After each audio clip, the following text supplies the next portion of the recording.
우리나라 20세 이하 축구 대표팀이 파라과이를 꺾고 18년 만에 청소년 월드컵 8강에 올랐습니다. 김정일 북한 국방위원장이 조건부 육자회담 복귀 입장을 밝힘에 따라 협상 테이블이 조기에 마련될지 주목됩니다. 국토해양부를 상대로 한 이틀째 국정감사에서 여야는 4대강 사업과 세종시 문제 등을 놓고 공방을 벌였습니다. 정부가 쌀값 안정을 위해 평년보다 더 생산된 쌀 12만 톤을 사들이기로 했습니다. 이상은 이 시간 주요 뉴스입니다.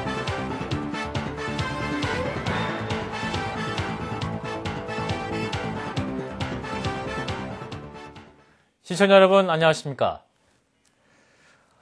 홍명보 감독이 이끄는 20세 이하 우리 축구대표팀이 이집트 카이로에서 벌어진 청소년 월드컵 16강전에서 남미의 복병 파라과이를 완파하고 18년 만에 8강 진출을 이뤄냈습니다. 박지은 기자입니다. 이제는 4강입니다. 홍명보 감독이 이끄는 20세 이하 축구대표팀이 청소년 월드컵에서 8강 진출에 성공하며 26년 만에 4강 신화 재현에 도전하게 됐습니다. 우리 대표팀은 오늘 이집트 카이로에서 열린 20세 이하 월드컵 16강전에서 남미의 복병 파라과이를 맞아 후반 10분에 터진 김보경의 결승골에 이은 김민우의 연속골로 3대0 대승을 거뒀습니다. 우리나라의 32년 청소년 월드컵 출전 역사에서 8강에 진출한 것은 4강 신화를 쓴 1983년 멕시코 대회와 남북 단일팀이 출전한 1991년 포르투갈 대회 이후 세 번째로 18년 만에 일궈낸 쾌거입니다. 전반 내내 유효 슈팅이 단 한 개도 없었을 만큼 조심스럽게 경기를 풀어간 홍명보호가 승기를 잡은 것은 후반 10분 만이었습니다. 김민우의 굴절된 슈팅을 상대 골키퍼가 쳐내자 김보경이 문전쇄도하며 침착하게 밀어넣어 선제골을 신고해냈습니다. 5분 뒤에는 김민우가 중원에서 넘어온 공을 강력한 왼발 슛으로 연결하며 추가골에 성공했고 곧이어 상대 선수가 거친 파울로 인한 경고 누적으로 퇴장당하면서 사실상 승부를 기울였습니다. 우리나라는 후반 25분 승부의 쐐기를 박는 김민우의 헤딩골로 3대0 완벽한 승리를 자축했습니다. 다시 오지 않는 기회를 꼭 놓치지 말자고 선수들하고 얘기했습니다.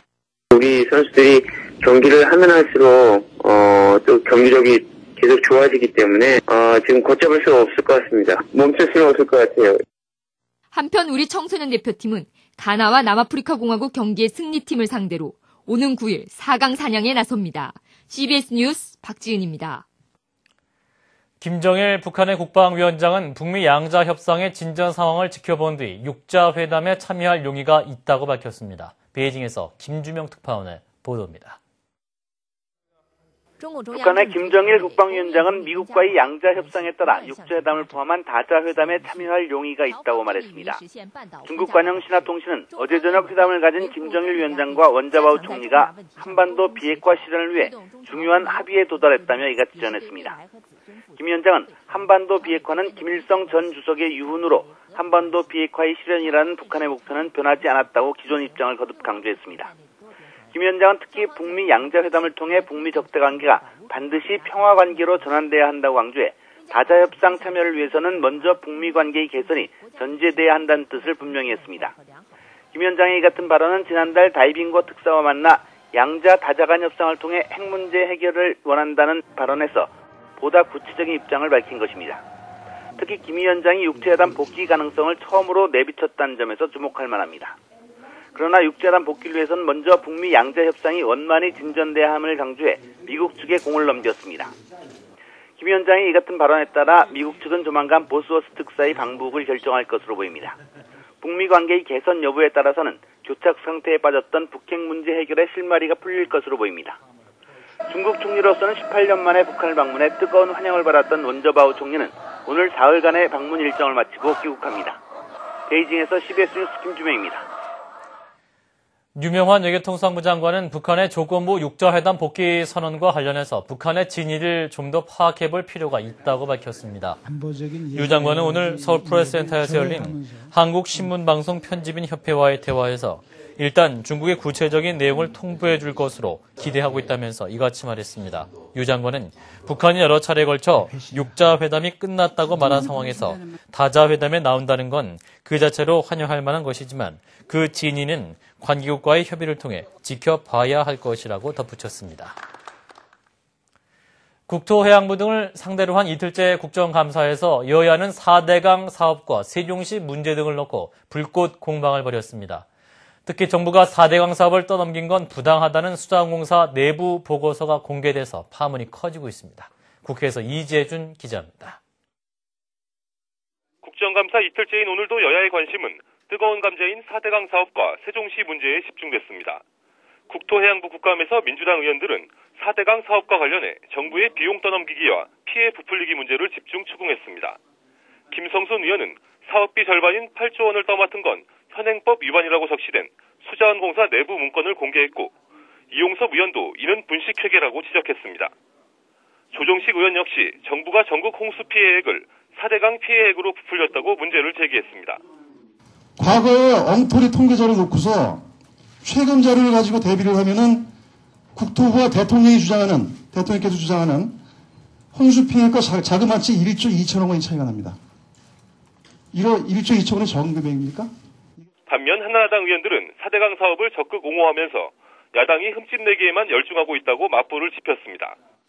우리 4대강 문제에 대해서 야당 의원님들 비판하셨습니다만은 저는 오히려 이 4대강 사업이야말로 국가 100년 대계를 위한 초석을 놓는 길이다 이렇게 생각합니다. 우리 장관께서도 여당 의원들은 또 세종시 문제에 대해서도 원안대로 추진하겠다는 지도부 입장과는 달리 수정 필요성을 부쩍 강조했습니다. 이에 대해서도 야당 의원들은 원안 수정은 국민을 우롱하는 행위라며 각을 세웠습니다.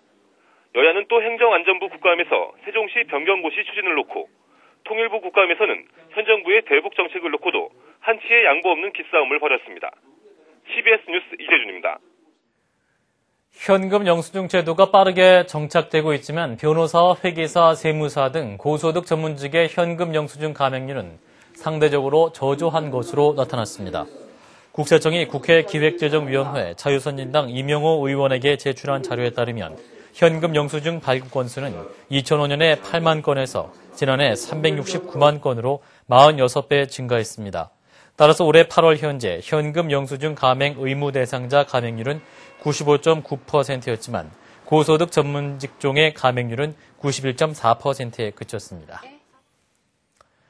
동아일보 사장 등의 OCI 주식 불공정 거래 의혹을 수사하고 있는 서울중앙지검 금융조세 조사일부는 오늘 이 회사 서울소공동 본사를 압수수색했습니다. 검찰은 압수수색을 통해서 이 회사의 주식 거래 내역에 담겨있는 각종 장부와 컴퓨터 하드디스크 등을 확보했습니다.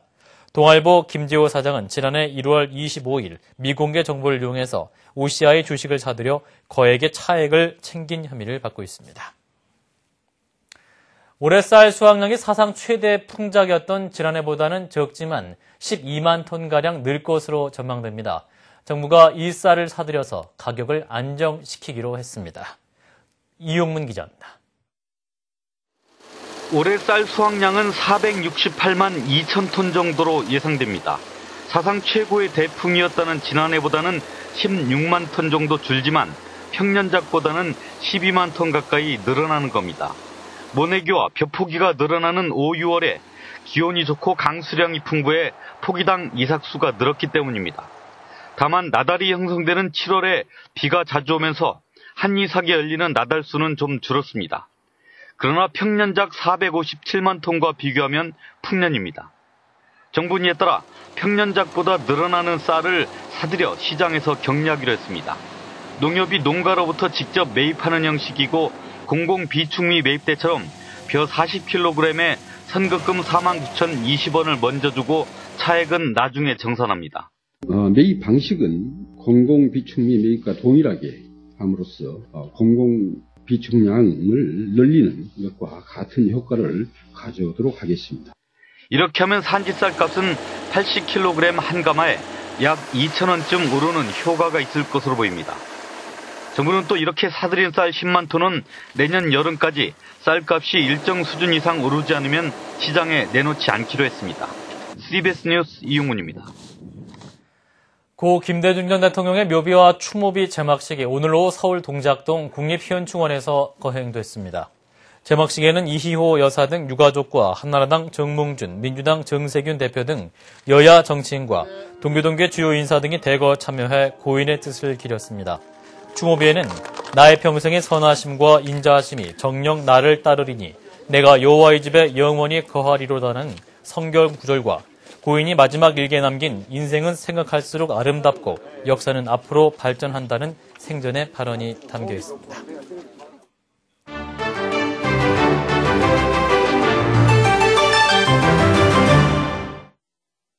파키스탄에서 또다시 자살 폭탄 테러가 일어났는데요. 이번 사건이 충격을 주는 이유는 경비가 가장 삼엄한 유엔 건물이 표적이 됐다는 점입니다. 보안군 복장을 한 테러범은 화장실을 사용하겠다며 건물 내부로 침입했다고 하는데요. 파키스탄으로 먼저 가봅니다. 테러 대상이 된 곳은 수도 이슬라마바드에 있는 유엔 식량계획 현지 사무소인데요.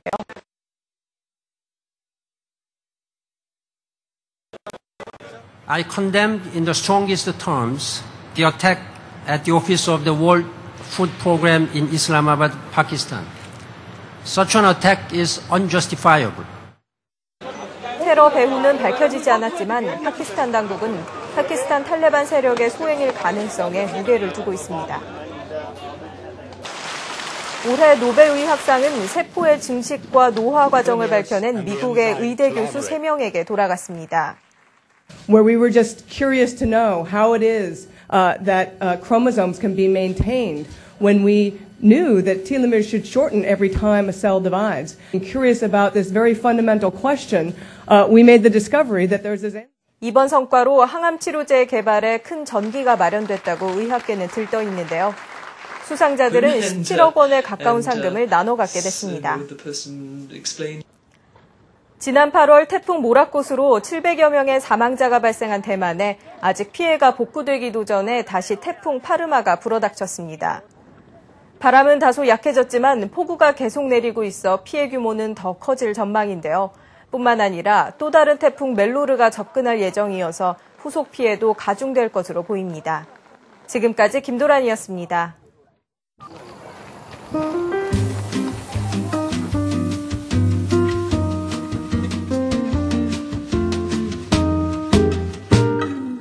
I will be blessed.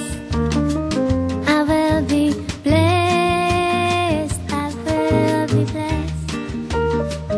I will be blessed. I will be blessed. I will be blessed. I will be blessed. I will be blessed. If the wind won't blow. 날씨입니다. 내일은 전국이 대체로 맑겠으나 강원도 영동과 경북 동해안 지방은 차차 흐려져서 오후에 비가 조금 내릴 것으로 보입니다. 아침에는 짙은 안개가 끼는 곳이 많겠습니다. 아침 최저기온은 6도에서 17도, 낮 최고기온은 18도에서 25도가 되겠습니다. 주말까지는 맑은 날씨가 이어지겠습니다. 서울의 현재 기온 20.8도입니다. 이상으로 CBS 뉴스를 마칩니다. 고맙습니다.